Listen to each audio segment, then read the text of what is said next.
What's going on, Celtics Today fans? I am your host of Celtics Today, Allie Barefoot, and we're going to be breaking down a report that came out about Brad Stevens potentially wanting to add more depth to the Boston Celtics roster between now and February's NBA trade deadline. Of course, this did come out with Shams putting out a tweet earlier. He actually went on Run It Back TV, and he announced some news that we've heard before, but eventually it now is becoming more consistent. So the Boston Celtics are going to be aggressive in just seeing what could be out there for bench help.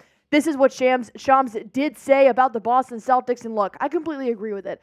This has been a recurring trend that Celtics fans have seen time and time again. They've got the top 6 starting 5 in the NBA, in my opinion, but they need help on the bench. Why? Because we were actually contested this last week playing against the Orlando Magic. No Porzingis, no Luke Cornett, no Al Horford, which means Lamar Stevens, who's about 6'6", he got the start, his first start and career start, against the Orlando Magic. And we all know the Magic have been kryptonite for the Celtics. Thankfully, they came out with a 2-game sweep despite these injuries, but they clearly don't trust Neemias Queta. So, the fact that they still need some help down low is obviously going to cause some trade rumors to occur about the Celtics' depth. Well, those reports do show that Brad Stevens is looking at Isaiah Stewart. Yeah, we've heard this before. We've heard it in the offseason. We've heard it this season. And we're possibly going to have to wait and see if this is actually going to happen. But look, this is not a new trade target for Brad Stevens. He's been looking at Stewart for a long time, as have a lot of teams. And I don't blame him. Stewart's constantly getting better in the past few seasons that he's played, so I wouldn't mind having somebody like Stewart down low for the Celtics, because you got to look. James L. Edwards, he actually does report for The Athletic in Detroit. He said, look, he heard this and others. They made calls to Detroit asking about Isaiah Stewart, and I don't see the Pistons moving on from Beef Stew at all. I want you guys to go ahead and take a look at this date down below. That was in June of this year.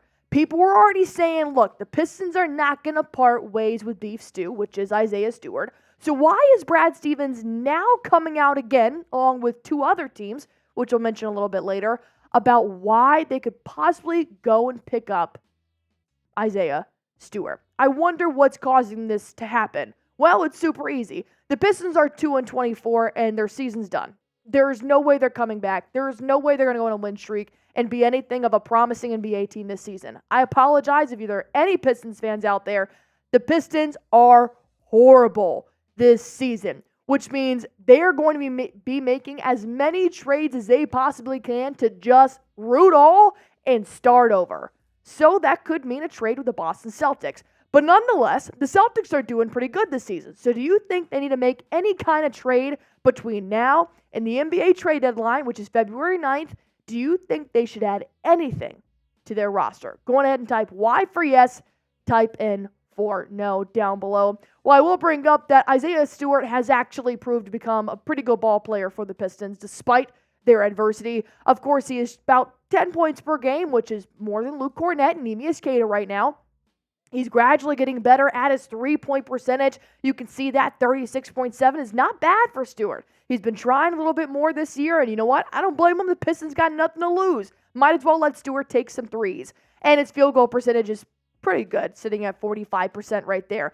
Now, nonetheless, if you know Stewart from being a improving basketball player, this is how I know Isaiah Stewart. 2 seasons ago, of course, he did try to go after LeBron James. He tried to go around the tunnel and meet LeBron James at the other end of the court. He got a bloody nose, bloody eye, the whole 9, and that's when I was like, who is this player? And how can the Celtics get him? Well, why would the Celtics even want Isaiah Stewart? Well, eventually, when you look at the C's, they need help at the 4 and 5. Smitty, I know that we've talked about this time and time again. The C's need big man after KP and Al Horford, but they could also use some help at the 4. Absolutely. I mean, listen, with the NBA and how it plays today, there's positionless basketball. So the 4 and the 5, it's very interchangeable. You see Jason Tatum play the 4 a lot for Boston. You see Al Horford even move over there, or Kristaps Porzingis, and they kind of switch back and forth. But with the age of Al Horford and the injury history of Kristaps Porzingis, like, you don't have that insurance down low. And, you know, we've glossed over Neemias Queta for the beginning of this season, but he hasn't shown that the Celtics have given him trust to play more than 15 minutes in a basketball game, and when they do, he fouls out. So it's unfortunate that the Celtics don't have great big depth right now, and I think Isaiah Stewart, as an enforcer, as somebody who can go down there, ruffle some feathers. I mean, listen, he's not afraid to get dirty. He's not afraid to get bloody. We know that. Yeah. And so I think Isaiah Stewart, somebody who can go down there, rebound, battle, bang down there with the bigs, and just give the Celtics more of a physical, imposing presence down low. And, of course, providing help with rebounding. We obviously see that JT is the number one rebounder on the Celtics. He can always use help rebounding, cleaning the glass, anything in that area, as well as, like I said, he's working on his three-point game. And I don't need a big to shoot threes. I really don't. I'm happy that Horford and Porzingis can rip one out when needed, but that's not my bread and butter. But even if he's working on that, it's showing he's becoming a multi-dimensional type of player, so I'll take it. I will take it if Brad Stevens wants to do it. However, this is not going to be an easy trade. They're going to have to give up a lot because Isaiah Stewart is an up-and-coming basketball player. The Detroit Pistons are going to pay him money, so the Celtics might not want to because they got a lot of other players they're going to have to pay throughout this season and the next. So next, we're going to talk about a possible trade idea for Isaiah Stewart and maybe another team if you guys don't like the Stewart trade.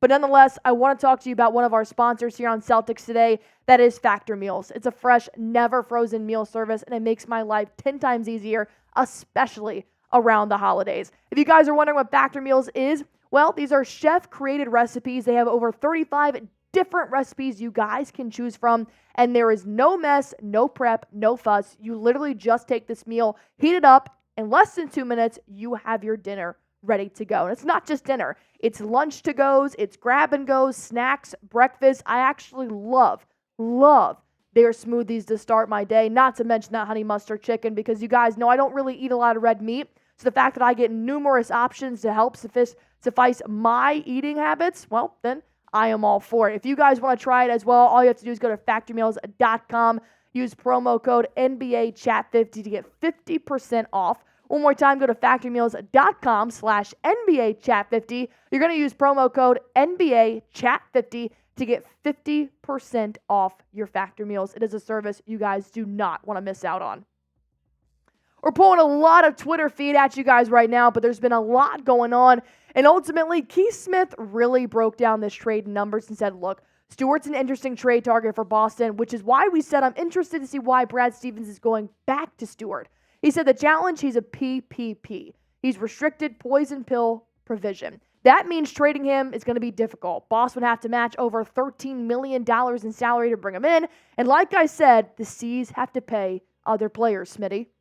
Yeah, the PPP provision here, the poison pill on Isaiah Stewart's contract, he's getting paid only about $5 million right now this season, but that he has a 4-year, $64 million extension that's going to kick in next season. So with the poison pill provision, that $5 million salary gets averaged with the 4-year salary of his next deal. And that's why the Celtics have to match a $13 million salary, which, like Keith said, it's going to be very difficult. Well, let's break down that trade just a little bit more, talking about Isaiah Stewart and what this would mean. Yeah, before we get to that, let's talk about how Isaiah Stewart, his whole situation right now. Yeah. I mean, it's fair. You got Stewart signed a 4-year, $64 million contract extension this offseason. Boston would need to match his $13 million in salary, which we already said is probably going to be a little bit too much. I would pay for a backup center, backup center at this point. And like we said, 2 other teams are currently looking at Isaiah Stewart. That's the Oklahoma City Thunder and the Dallas Mavericks. They're very interested in Stewart, and honestly, they have more resources to be able to obtain him than I think the Celtics do right now. Absolutely. It's unfortunate, but those are 2 teams with definitely a little bit more financial flexibility and ability to make a trade 1-for-1 or team to team. If the Celtics really tried to make something happen, it would probably be a 3-team deal. But that would even get very complicated. So the trade that we're going to present to you guys is a one-on-one, like 2-team deal, just very simple. But you're probably not going to like it, and neither would Brad Stevens if it was presented to him. But before we get to that, we'll go through a couple more details before we get to the trades. Well, see, it's not just me and I don't think this is going to work. Brian Windhorst, a very, very famous NBA analyst, he doesn't think that they have the money as well, because I'd rather pay somebody like Derek White, I'd rather pay a starter than a backup center. Windhorst did say this about Brad Stevens, said, look, the Celtics are a possible player in the buyout market, but can't sign a player who had an original salary of more than $12.4 million as a second apron team. So that's kind of the window the Celtics need to play with. They're going to have to get a cheaper backup center, but not cheap enough to be a free agent and not cheap enough to be bad at their job. So I think that Stewart's ultimately going to cost too much for that $13 million a year, but the C's are still supposedly supposed to be very active by the trade deadline. And actually, Keith Smith broke this down a little bit more in terms of what that means. And he basically said, look, there isn't a trade for the Pistons and the Celtics that actually makes sense in terms of salary, in terms of giving up your depth, giving up your players. So we did actually create a trade that this would be the only way this would make sense to get Isaiah Stewart. And Smitty and I are not on board with this trade, but we wanted to put it out there for you guys to see. The Celtics would receive Isaiah Stewart. The Pistons would receive Al Horford and Luke Cornett because these salaries do equal $13 million to reach Isaiah Stewart's salary. But what's the point? You're going to get a $13 million backup center, but you're giving away your backup and your backup. What is it? That's just trading salaries here at this point. It doesn't make any sense. Boston also will never trade Al Horford in my eyes. It doesn't make any sense. If he is switching time with Kristaps Porzingis, if he's 37 years old and still doing what Horford does, and he's a locker room presence, there's no way they're getting rid of Al Horford. Plus, like we said, OKC is in the market for Isaiah Stewart. Dallas Mavericks are in the market for Isaiah Stewart. Detroit's going to be able to get a lot better offers for Isaiah Stewart, in my opinion, other than 37-year-old center who we love as Celtics, and Luke Cornett, as you guys know, I'm not a big fan of. So ultimately, I don't think they would go for this trade. But hey, Brad Stevens might be able to cook up something a little bit better than we could. But Smitty and I actually sat down and were like, what's a trade that we like? Well, we do know the Chicago Bulls are still very heavily trying to reconstruct their roster. So I got to go back to Andre Drummond, a $3.5 million backup center. You get rid of Luke Cornett finally, and a couple of second-round picks to help them rebuild their franchise. I don't see why the Bulls wouldn't do this, Smith. Listen, the Bulls, they're going nowhere this season. They're actually, I'd argue, they're in a worse spot than the Detroit Pistons because they're in just NBA purgatory. They are a chronic 11 seed. They're just never going to be in the mix with this current group that they have right now. And, I mean, do they really care too much about, Andre Drummond and his long-term impact on the Bulls? I don't think they do. So I think any future assets that they can get for him, I think they will take. And the Celtics have a plethora of second-round picks that they can go unload for a guy like Drummond who fits in their cap flexibility and, provides rebounding like we wanted with Isaiah Stewart. Maybe not the stretching of the floor aspect, right. But I don't think the Celtics need that with the ability that Horford and Porzingis have at this point. Drummond is the quintessential backup big that this team needs, in my opinion. He's got some pros, he's got some cons, like a lot of players in the NBA definitely do. The cons being free throws, but you know what? If he's coming in to be a backup center for the Celtics behind KP and Al Horford, then you're not going to have him into games that much for a lot of game time decisions. I'm talking about when KP may possibly be hurt, Al Horford needs to rest because he's nearly 40 years old. I want to be able to rely on another center that knows what he's doing. But overall, would you guys do either of these trades? Go ahead and type Pistons if you want to attain Isaiah Stewart. Type the Bulls if you want to go for Andre Drummond. Of course, the Pistons, that's the only trade that did work for Isaiah Stewart, but the Bulls is what Smitty and I think would be the best fit for the Celtics. Because nonetheless, I want you guys to go ahead and hit that sub button for me. Anything you need to know about trade rumors, if anything happens, breaking news, we're going to have it right here on Celtics Today. It's going to hit that sub button for me.